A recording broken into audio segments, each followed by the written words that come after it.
ठीक है, तो देखिए हम लोग को पढ़ना क्या है, अध्याय 6 है ना, पाठ का नाम है रेखाएं और कोण। तो पिछले पाठ में जो 5वां पाठ था तो उसमें हम लोग रेखा के बारे में पढ़ेंगे, थोड़ा सा रेखा के बारे में जानेंगे और रेखाओं और कोण को अच्छी तरह में पढ़ेंगे। ठीक है, देखिए क्या है। तो इसके पहले बताया गया कि जो रेखा खंड होता है, रेखा खंड, ये रेखा का एक भाग होता है, रेखा का एक भाग होता है। और रेखाखंड के कितने अंत बिंदु होते हैं?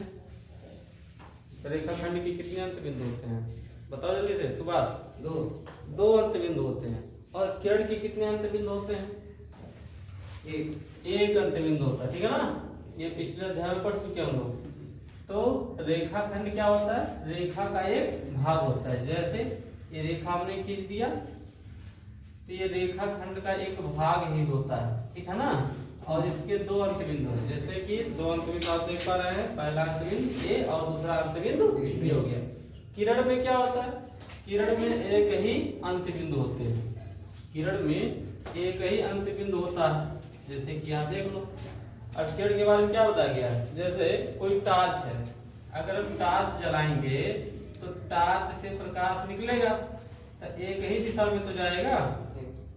टार्च से प्रकाश निकलेगा तो एक ही दिशा में ये जाता रहेगा, तो यहीं से ये निकल रहा है, तो इसका एक ही अंत बिंदु है। अब प्रकाश की किरण कहाँ तक जा रहा है कुछ पता है?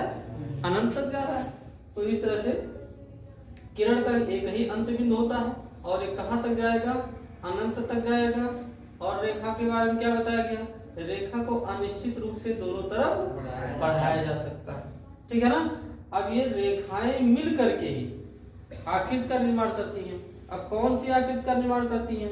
तो उसमें सबसे पहले हम लोग को पढ़ना है कोण। क्योंकि देखिए अध्याय का नाम ही क्या है? रेखाएं और कोण। तो रेखाओं के बारे में पढ़ चुके हम लोग इसके पहले। तो अब ये रेखाएं मिलकर के कोण का निर्माण करेंगे, लेकिन उससे पहले देख लीजिए कुछ और भी चीजें जानना है। जैसे संरेख बिंदु, संरेख बिंदु, संरेख बिंदु, और दूसरा है असंरेख बिंदु। ठीक है, दो बिंदु। अब जैसे एक रेखा है और इस रेखा पर ऐसे कुछ बिंदु हैं, यहाँ ए है और इसका दूसरा अंत बिंदु बी है, और यहाँ पर भी कुछ बिंदु ले लीजिए, जैसे पी, क्यू, आर, एस। इस रेखा पर ए भी स्थित है, रेखा का नाम ए बी है। इस पर अन्य बिंदु पी, क्यू, आर, एस, ये बिंदु आपको दिख रहे हैं। ठीक है, तो ये जो बिंदु है एक रेखा पर स्थित है, तो ये सभी बिंदु जो एक ही रेखा पर है तो उन बिंदुओं को क्या कहा जाएगा? संरेख बिंदु कहा जाएगा। बात समझ आ गई? तो जब सभी बिंदु एक ही रेखा पर स्थित होते हैं तो उन्हें संरेख बिंदु कहा जाता है। और यदि एक रेखा जिसका नाम है ए बी और इस पर कुछ बिंदु हैं इस तरह से डी, ई, सी, एफ। अब देख लीजिए रेखा का नाम ए बी है, दो बिंदु डी और ई रेखा पर स्थित है, दो बिंदु सी और एफ रेखा पर नहीं है, बाहर है। तो